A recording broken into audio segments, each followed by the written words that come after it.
Hi, everybody. It's Stephanie here with my dear friend, Dr. Krystal J White, who is a psychologist. She and I met not that long ago, about 6 months ago, when she began working on a book called The Letter Code, which we're going to talk about today. I'm holding up proof, which is why it has this ugly band that's not actually supposed to be there. I love that band. Printers. I know. It's fun that I have an early copy. It is available.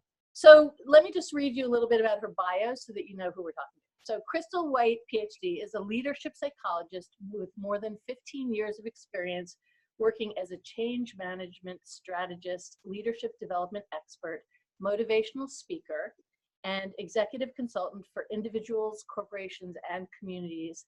For over a decade, she partnered with military leaders in the medical department at Landstuhl Regional Medical Center, most recently serving as the chief of the Workforce Engagement Office there.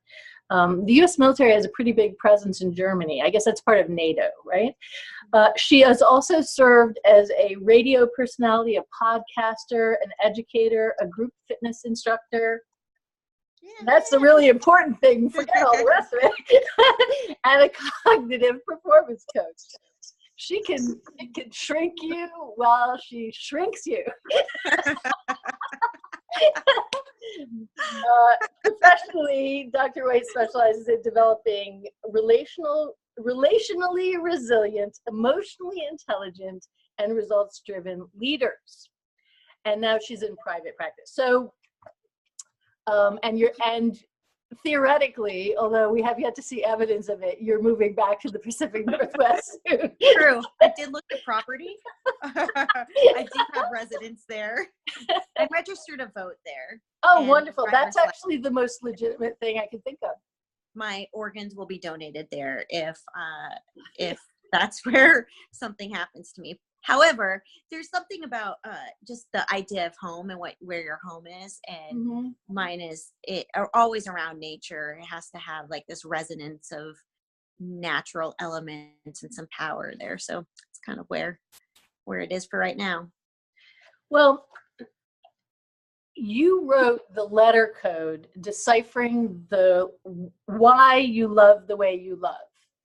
And I guess the question that I think is most interesting and top of mind for me today is, if we're in relationships with people, and we're talking about significant romantic partnerships here, although I imagine these personality types are also good for all relationships, why do we need to decode them? Why isn't it just, hey, pass the salt? Like, why aren't we fine?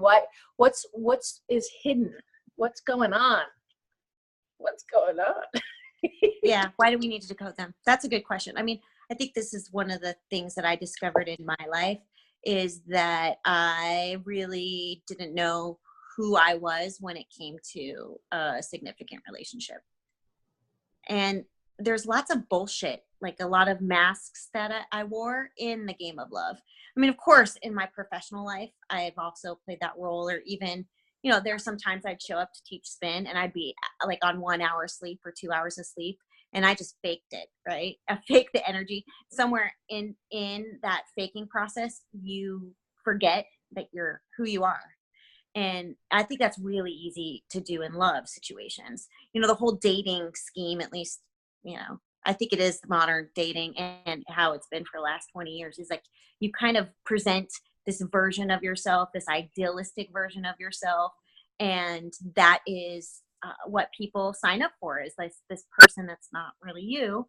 And then after the lust wears off and the romantic adrenaline, dopamine stuff that happens to your brain when you first meet somebody, then the real stuff comes out. The stuff that we need to get down to right away, the stuff that needs to be revealed, the real stuff comes out. And it requires a lot of internal reflection. I would say a lot of deep work of figuring out what works for you, what actually feels good, bewilderment, like a tossing away of some socialization and mores, and to right, really politeness, all that. politeness, right? All right. that stuff. Mm-hmm.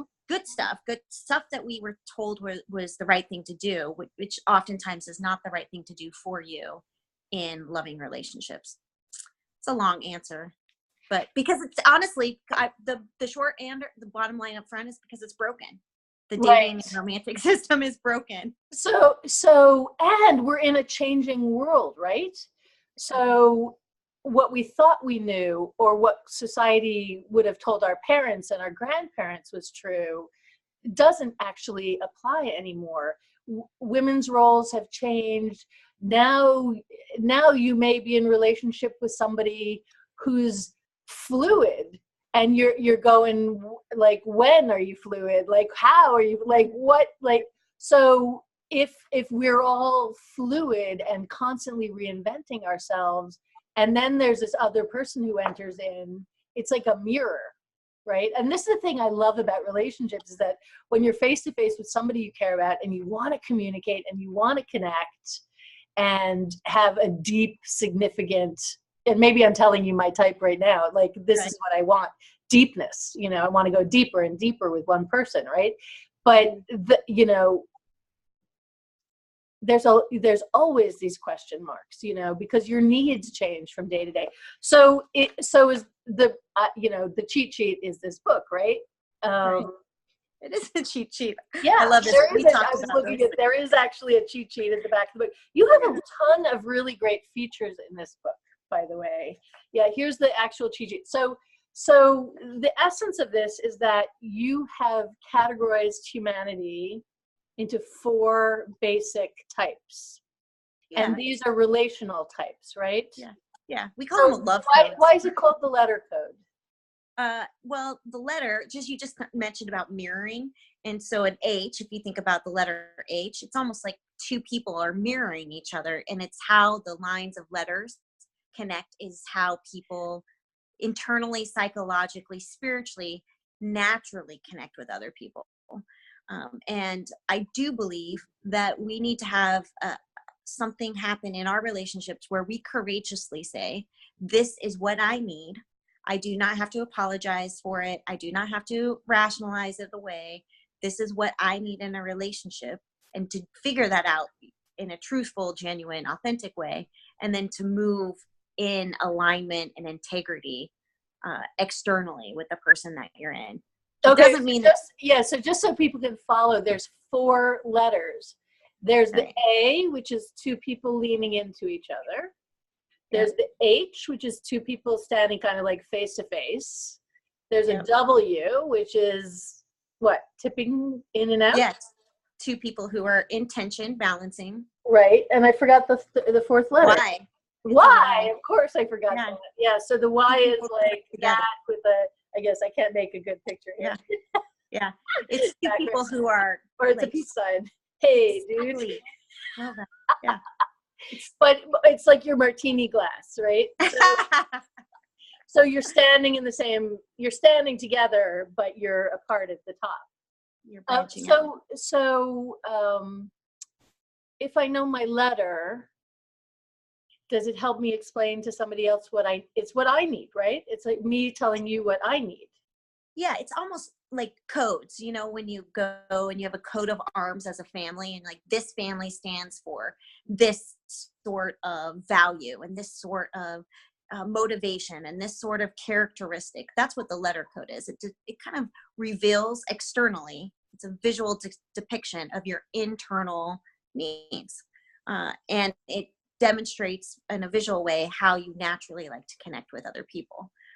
I have found it to be pretty freeing and empowering, even for people to say, listen, I'm a Y, which if you think about a Y, that's somebody that wants a lot of unity. They want to be not just standing next to somebody, they want to be with somebody, and then they can branch out. I'm a Y. That doesn't necessarily mean that you demand a Y partner, but when you just articulate and ask for what you need, somehow something magically happens where then you start to see your needs being met, or whether it's from you or your partner or other people in your life. And then also it's very scary, because now you know this is what you need, and it's up to you to kind of meet them, right? That's a thing I love about it. It's taking responsibility for your own need. You know, I honestly, that's what an H would say. until I began meditating maybe, 20 years ago, I was not all that connected to my feelings, or, excuse me, I'm like tearing up here, not from crying, just from dry eyes. But now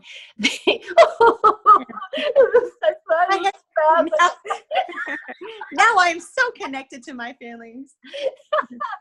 Right. No, taking responsibility for for your half of the relationship, so that you're not kind of like waffling around. And interestingly, I know from working on your book as an editor that I'm an H. Yeah. So I like to I will stand my ground, and I don't mean as an antagonist, as a protagonist, as a connected person.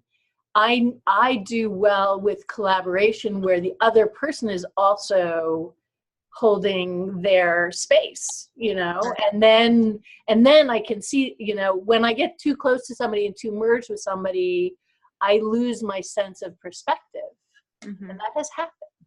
Yeah, absolutely. And it happens with all of us. I mean, I remember when I was pretending to be an H. I'm not an H, but I have gotten stood my ground so much that I became like this different version of myself that was not out of balance, even though I was looking right on the outside, but internally I was all out of balance. And I think truly most of our adults, conscious, really good, loving, well-intended adults, are out of touch with our feelings. Even if you're a psychologist, even if you're a pastor, even if you're the CEO of the best company in the world, a lot of us are out of our touch with our feelings, especially when it comes to something as vulnerable as love, because you're letting somebody into your intimate space and saying, I want to connect with you. And I often have no idea how to do that in a way where I am not spiritually sucked dry at the same time. Right. Now you're a W, correct? I'm a W, of course, because I waffle. I'm a waffler. You're a waffle. W for waffle. That's what you could do. The letter code for breakfast. The letter code for lunch. Waffles for dinner. Totally. So I think that's kind of brilliant how you actually put this together, and you did it really fairly quickly. So you have some introductory chapters before you get into the letters where people can actually take some self quizzes and reflect on their preferences and their needs and what energizes them and makes them feel secure and what gets them excited and turned on and all that good stuff. Then you don't say, well, you're done. There's a way to confirm the results, right? So this is something you could live into. Like, have you had people in your workshops, for instance, who thought they were a Y and then they discovered they were a W or whatever? Like, have you seen that happen? Yeah, there's yes, there's always an evolution, because you'll say that you are something and then you'll go back and read a chapter. For example, this one man, he thought that he was a Y and then went back and reread the chapter on Y and was like, no, that just doesn't fit for me. No. And then he read the H, and the most fascinating thing, there's like, and when somebody says they're cold, what do they really mean? And he had just said something very, very similar. And so it snapped. And then on thelettercode.com, under resources, we just published a longer multiple choice test. And he did the beta testing for me to differentiate between a couple of letters as well. And now he's just standing very firm in his and that was it was really beautiful, because he'd been married for over 20 years. Yeah. And he and his wife had shared many activities, and he knew now his wife's best friends, but he really liked when his wife went away for multiple trips every single year. He loved it when he wasn't included in some of the plans. He loved it when he didn't need to be as, I would say, united. And he just didn't realize that he was an H because his H needs were being met in a hidden way. So you talked about each, in the chapters on the individual letters, you talk about Y in disguise, A in disguise. Is that because we have a belief that there's a socially acceptable way to be? Like all women should want to lean into their partner, and or all women need to be H's now, right? Right. I have a best friend, her name's Julie, and she of course had to take the test multiple times, and she has come to the realization she's a Y, and she, on the surface, she either looks like a W or an H, and it was a lot of self-awareness for her to claim now that she's a Y. She's completely a Y. She likes to call me multiple times and text multiple times a day, and I think she wants a partner that is like, very much her best friend. And so we are just in disguise because of stories we tell ourselves of ideal versions of couples that we see either in movies or we've seen in our own parents, or we don't like certain people being a certain way, so we compensate and swing the other direction, and our minds get caught up and hurt by these ideal versions of what love looks like for us. And that's really what I hope will happen with the book, is how can you connect in a way that's really authentic for you, and you get to own who you are naturally, and then also help other people find the love that works for them, instead of measuring yourself to some external ideal that is never going to be obtainable or sustainable. You can obtain it. It just isn't going to sustain itself over the long term. All right. I intend to keep this relatively brief, this conversation. It's fascinating. I think relationships are always fascinating. I would just, before we go, I just would like to point out a couple of really cool features of this book. So once you think you've picked your letter, or you read all the chapters on the letters, you can go back and you can look. So you can see, I mean, you just did this so smartly. So first of all, you explain the primary motivation, and what this need is about. And you describe the key qualities of the personality. For instance, the W I'm looking at: resilience, insight, idealism, and variety. Then you have the typical W, and you tell stories about that. And then you talk about the vision of the person. And I love it. You say, if W's love life had a slogan, this is what it would be. So in your case, as a WB, ain't no mountain high enough. So you're an adventurer. Like, I get that. Like, you want to go out and see the world, Then you talk about that personality type in disguise. So that's what we were talking about a second ago, about that cultural, for whatever reason you're in disguise. You were told it wasn't okay to be adventurous or whatever. Yeah. And then you go back and you give them a guide to being who they are as this type, including the types of romantic gestures you might make. So some of these things are really steered towards the partner.